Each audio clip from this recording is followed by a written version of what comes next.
السلام عليكم ورحمة الله وبركاته. طلابنا الغاليين في كل مكان، طلاب تانية إعدادي. النهارده وصلنا للمحطة الأخيرة في دروس الهندسة، وهنشرح النهارده درس في تانية إعدادي بعنوان ميل الخط المستقيم. النهارده يا شباب هنشرح درس ميل الخط المستقيم، وهنعرف تطبيقات حياتية على ميل الخط المستقيم. ورقة وقلم، كوباية الشاي، ويلا بينا بسم الله نبدأ شرح الدرس بتاع النهارده. دلوقتي بيقول لي إيه؟ اوجد ميل المستقيم AB في كل مما يأتي. عندي النقطة إيه يا شباب؟ النقطة A مكونة من X و Y، والنقطة B مكونة من X و Y. أدي X الأولى Y الأولى، X الثانية Y الثانية. بيقول لي اوجد ميل المستقيم AB. لو أنا عايز أجيب الميل يا شباب ليه قانون. إيه القانون بقى بتاع الميل؟ بيقول لك إيه؟ Y الثانية ناقص Y الأولى، Y الثانية ناقص Y على اكس الثانيه ناقص اكس الاولى. ده كده يا شباب قانون الايه؟ الميل. وده كده بالصلاه على النبي تحفظه صم زي اسمه. يبقى قانون الميل واي 2 ناقص واي 1 على اكس 2 ناقص اكس 1. ويلا بينا نعوض. واي الثانيه ناقص واي الاولى، واي الثانيه بكام؟ ب7 ناقص واي الاولى ب5 على اكس الثانيه ناقص اكس الاولى. اكس الثانيه بكام؟ ب6 ناقص اكس الاولى بكام؟ ب3. واطلع الناتج 7 ناقص 5 2، 6 ناقص 3 3. يبقى الميل بكام؟ ب2 على 3. ايه ده يا مستر الميل طلع كسر؟ يا عم ولا يهمك، يطلع رقم صحيح، يطلع كسر، يطلع موجب، يطلع سالب، يطلع صفر، يطلع ايرور حتى على الآلة، صح. طب تعال ناخد مثال كمان. بيقول لي اوجد ميل النقطة المستقيم AB. طبعا الاي باكس، ادي الاي وادي البي، ادي اكس واي وهنا اكس واي. يبقى القانون الميل هيساوي ايه؟ واي التانية ناقص واي الأولى على اكس التانية ناقص اكس الأولى. يلا بينا نعوض. واي التانية اللي هي بكام؟ ب3 ناقص واي الأولى -1 على اكس التانية ب4 ناقص اكس الأولى ب2. واطلع الناتج 4 على 2 فيها الايه؟ الاتنين. يبقى الميل بكام؟ بس ده كده خلاصة الدرس. الميل هيقول له واي 2 ناقص واي 1 على اكس 2 ناقص اكس 1، يعني طرح الواي على طرح الاكس. المثال اللي بعد كده بيقول لي اوجد ميل المستقيم اي بي. يلا يا بطل طلع ورقه وقلم وحل لي المثال ده واكتب لي الحل في الايه؟ في التعليقات.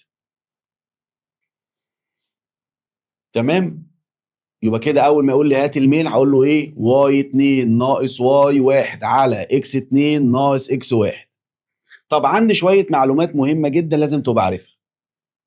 لو كان الميل بالموجب طلع معاك بالموجب، عارف ده معناه ايه؟ معناه اللي هو بيصنع زاويه حاده. يبقى لو كان الميل بالموجب يبقى بيصنع زاويه حاده مع اتجاه الموجب لمحور الايه؟ السينات، او بيعمل زاويه حاده مع اتجاه الموجب لمحور السينات. ده محور السينات اهو، وده كده الاتجاه الموجب.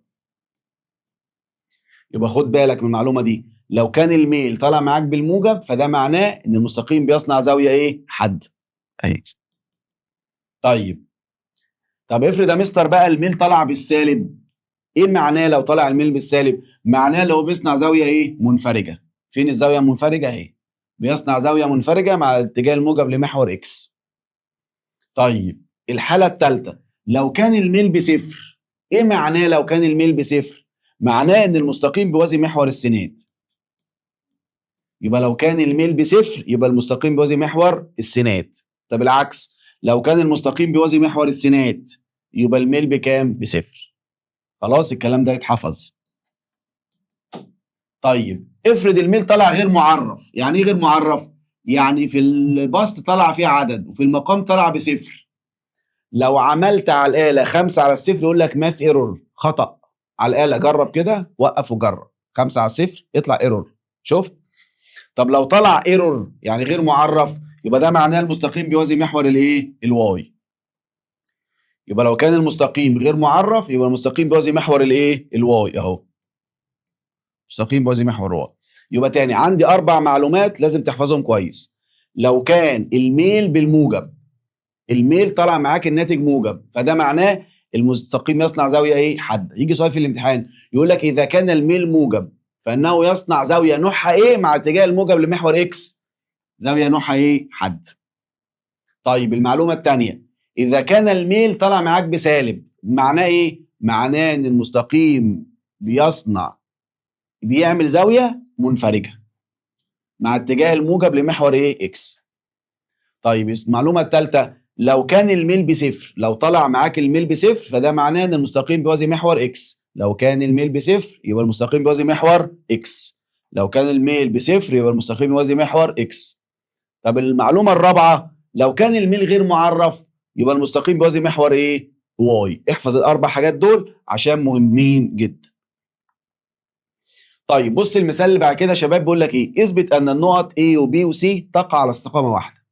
ايه ده يا مستر؟ مش احنا اخدنا في درس البعد بين نقطتين اثبت الثلاث نقط على استقامه واحده؟ كنا بنجيب ميل الف ب، بعد الطول الف ب وب قصدي A B وB C وA C، لو طلع اكبر ضلع بيساوي مجموع الضلعين التانيين يبقى ثلاث نقط على استقامه واحده. صح، برافو عليك. النهارده بقى يا شباب في درس الميل هنثبت ان الثلاث نقط على استقامه واحده. ازاي؟ بص يا سيدي، هروح اجيب ميل الف ب، ميل اي بي، هجيب ميل اي بي واروح اجيب ميل اي سي. بص يا بطل، لو كان ميل الاي بي بيساوي ميل البي سي، لو ميل اي بي بيساوي ميل البي سي فده معناه يا بطل الابطال اذا النقط الاي والبي والسي تقع على استقامه ايه؟ واحده. يلا بينا بسم الله، تعال نجيب اول حاجه. تعال نجيب ميل الاي بي. الاي بكام؟ بصفر وواحد، والبي بكام؟ باتنين وتلاته. طبعا اي نقطه مكونه من اكس وواي، وهنا برضو مكونه من اكس وايه؟ واي. طب قانون الميل هيساوي ايه بتاع الاي بي؟ هيقول له اهو قانون الميل واي 2 ناقص واي 1 على اكس 2 ناقص اكس 1. يلا بينا نعوض. واي الثانيه ناقص واي الاولى، واي الثانيه بكام؟ بتلاته ناقص واي الاولى بواحد على اكس الثانيه باتنين ناقص اكس الاولى بصفر، واطلع الناتج 3 ناقص 1 ب2. 2 على 2 فيها الايه؟ الواحد. كده انا جبت ميل اي بي. يلا بينا نجيب بعد كده ايجاد ميل البي سي. البي بكام يا مستر؟ ب2 و3. والسي بكام؟ ب5 و6. طبعا يا بطل اي نقطه مكونه من اكس وواي، وهنا برضو اكس وايه؟ واي. يلا نجيب ميل البي سي. هقول له ايه بقى الميل؟ واي الثانيه ناقص واي الاولى. يبقى واي الثانيه ناقص واي الاولى، واي الثانيه بكام؟ ب6 ناقص واي الاولى ب3 على اكس الثانيه ب5 ناقص اكس الاولى ب2. ويلا بينا نطلع الناتج 3 على 3 فيها الايه؟ الواحد.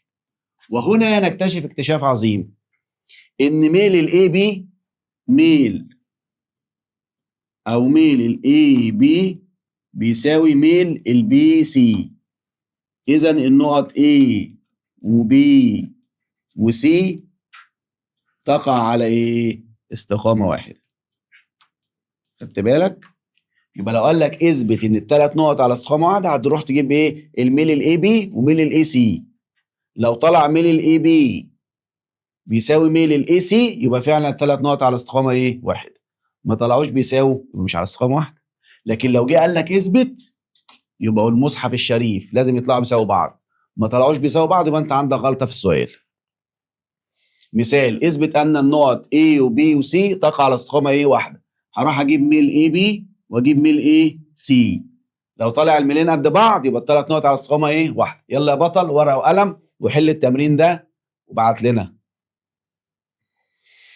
بص بقى المثال ده بيقول لك اثبت ان الثلاث نقط دولت ليست على استقامه واحده. هقول له سهل، هجيب ميل AB واجيب ميل AC، هيطلعوا مش بيساووا بعض، يبقى اذا ليست على استقامه ايه؟ واحده. او ممكن يقول لك هم على استقامه ولا مش على استقامه؟ هتجيب الميل الاي بي والميل الاي سي. طلع ميل الاي بي بيساوي ميل الاي سي يبقى على استقامه. مش بيساوي يبقى ليست على استقامة. تمام؟ بيقول لي إذا كان ميل المستقيم المر بالنقطتين دول ميله بيساوي 3 فإن ك بكام؟ إيه ده؟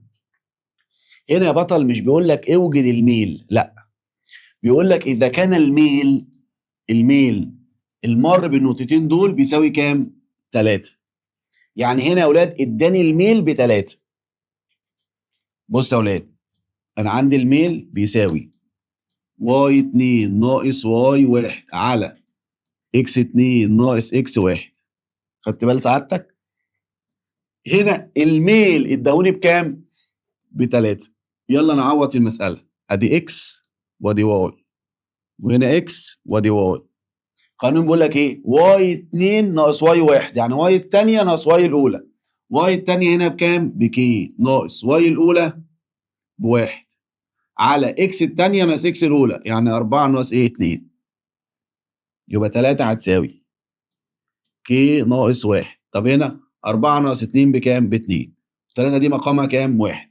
لو عندي كسرين بيساووا بعض وعايز اجيب البسط اللي فوق اللي هو اسمه ك ناقص 1، عارفين هعمل ايه؟ هعمل مص، هضرب ده في ده على ده، يعني 2 في 3 على 1. يبقى لو عندي كسرين بيساووا بعض وعايز اجيب المجهول اللي فوق اللي هو ك ناقص 1 هعمل مص، هضرب ده في ده على ده، 2 في 3 ب6 على 1. يبقى ك ناقص 1 هي اللي هتساوي كام؟ ب6. ك ناقص 1 هتساوي كام؟ 6. طب لو عايز اجيب ك بس هودي الواحد ده الناحيه الثانيه بعكس الاشاره، يبقى 6 زائد 1 كام؟ 7. يبقى ك بكام؟ ب7. خلاص؟ يبقى لو قال لي الميل بتاع النقطتين دول بيساوي 3 يبقى هكتب القانون واعوض في القانون. الميل ب3 واقول له واي الثانيه اللي هي بك ناقص واي الاولى اللي هي بواحد على اكس الثانيه ناقص اكس الاولى ك ناقص 1 على الاثنين. طب لو عايز اجيب البسط هضرب ده في ده على ده، 2 في 3 على 1 تطلع بكام؟ ب6. يعني ك ناقص 1 هي اللي بايه؟ ب6. مش ك ب6، لا ده ك ناقص 1 هي اللي ب6. طب لو عايز اجيب الك بس هودي الواحد الناحيه الثانيه بعكس الاشاره، 6 و1 كام؟ 7. طب بيقول لك اذا كان ميل المستقيم ده بيساوي 2 اوجد بي، هقول له الميل ب2 هيساوي واي الثانيه ناقص واي الاولى يعني بي ناقص 2 ناقص 4 واي الثانيه ناقص واي الاولى على اكس الثانيه ناقص اكس الايه؟ الاولى.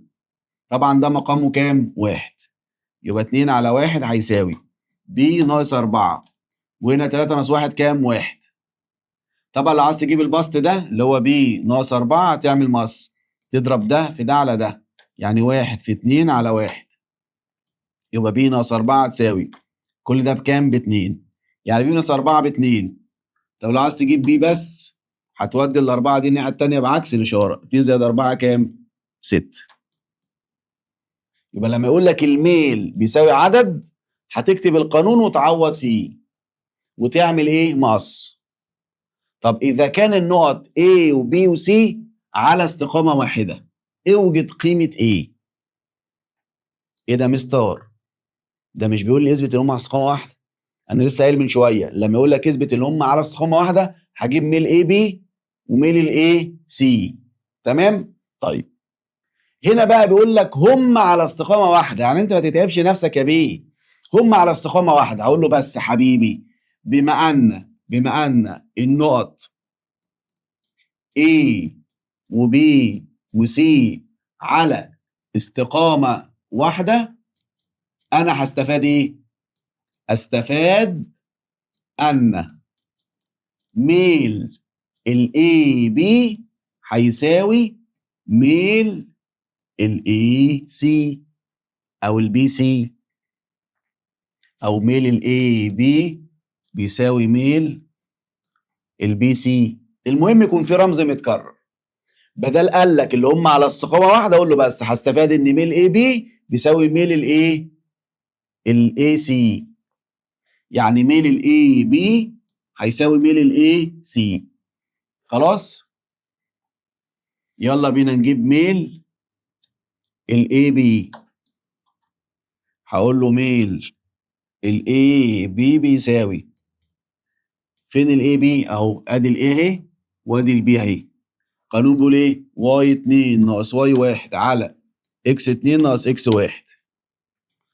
يلا بينا نعوض. واي 2 ناقص واي 1 يعني 2 ناقص 5 على اكس التانية ناقص اكس الاولى 3 ناقص 4.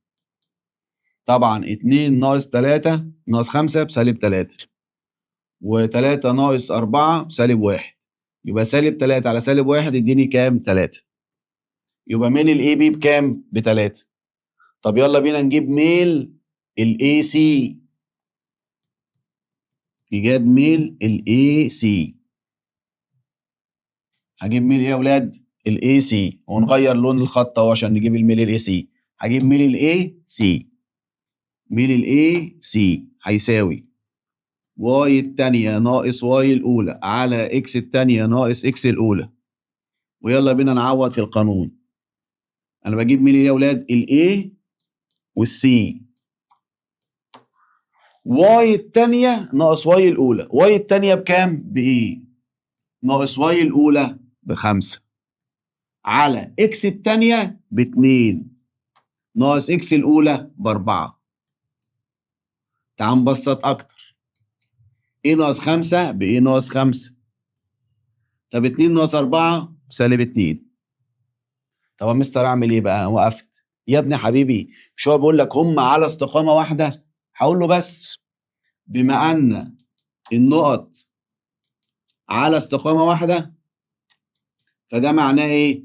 ان ميل الاي بي هيساوي ميل الاي سي. طب ميل الاي بي جبناه بكام؟ ب3. هيساوي ميل الاي سي جبناه بكام؟ ب A ناقص 5 على سالب 2. ويلا بينا بطل ابطال. ده مقامه كام؟ 1. لو عندك كسرين بيساوي بعض وعايز تجيب البسط ده كله على بعضه، هقول له البسط كله على بعضه بالصلاه على النبي كده هيساوي، اعمل مقص اضرب ده في ده على ده. يعني سالب 2 في 3 على 1. يعني ايه ناقص 5 هتساوي سالب 2 في 3 على 1 بسالب ايه؟ 6. يعني لو عايز تجيب الايه هتودي ال5 دي الناحيه الثانيه بعكس الاشاره، لان من هناك سالب 6 اتكتب الاول. ده بالسالب يروح بالايه؟ بالموجب. يبقى سالب 6 زائد 5 اديني سالب ايه؟ 1. يبقى الايه بكام يا بطل؟ بسالب 1. يبقى الايه بسالب ايه؟ 1. يبقى اول ما يقول لك الثلاث نقط دول على استقامه واحده انت هتستفاد ايه؟ ان ميل اي بي بيساوي ميل اي سي. هتروح تجيب ميل اي بي اهو. بعد كده تروح تجيب ميل اي سي وتساويهم ببعض وتعمل ايه؟ مقص. عايز تجيب البسط هتضرب ده في ده على ده. يعني ايه ناقص 5 هيساوي سالب 2 في 3 على 1 سالب 6. يبقى ايه ناقص 5 بسالب 6. عايز تجيب الايه هتودي سالب 5 الناحيه الثانيه بعكس الاشاره. يبقى سالب 6 زائد 5 اديني كام؟ سالب ايه؟ 1. بص المثال اللي بعد كده بيقول لك اوجد قيمه كي التي تجعل النقط دي على استقامه واحده. بدل على استقامه واحده يعني ميل اي بي هيساوي ميل اي سي.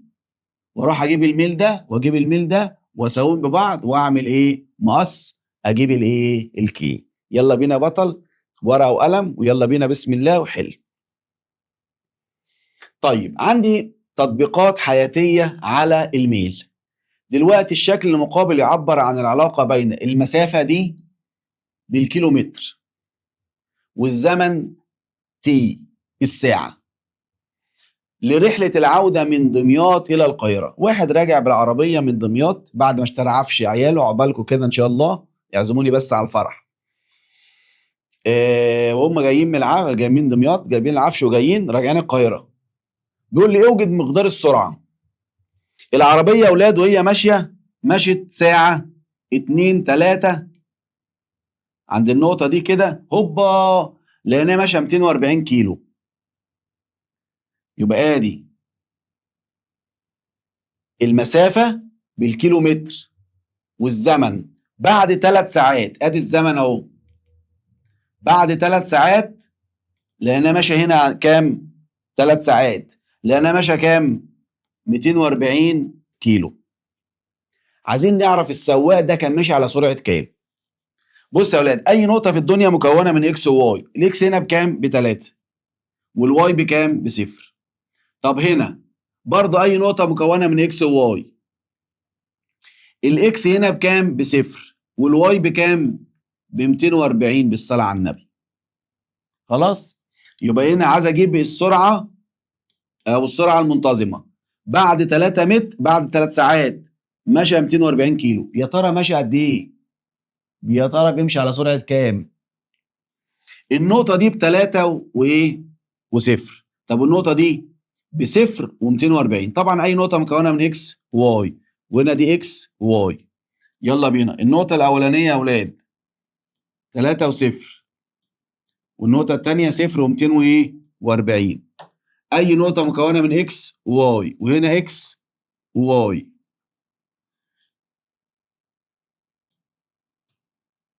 يلا بينا نجيب الميل. فاكرين قانون الميل يا شباب؟ يقول ايه؟ واي الثانيه ناقص واي الاولى على اكس الثانيه ناقص اكس الاولى. ويلا بينا نعوض. واي الثانيه بكام؟ ب 240 ناقص واي الاولى بكام؟ واي الاولى اهي بصفر على اكس الثانيه بكام؟ بصفر ناقص اكس الاولى بكام؟ ب3. 240 على ال3 فيها ايه؟ ال80، بس هنا بالسالب. خلاص؟ يبقى اذا السرعه يا اولاد، السرعه اللي بيمشي بيها 80 كيلو متر لكل ايه؟ ساعه. يبقى خلاص احنا اكتشفنا ان بعد 3 ساعات ماشي قد ايه؟ 240. يلا بينا نشوف النقطه دي. اي نقطه مكونه من اكس وواي، الاول اكس والثاني واي. اكس بكام؟ ب3 والواي بصفر.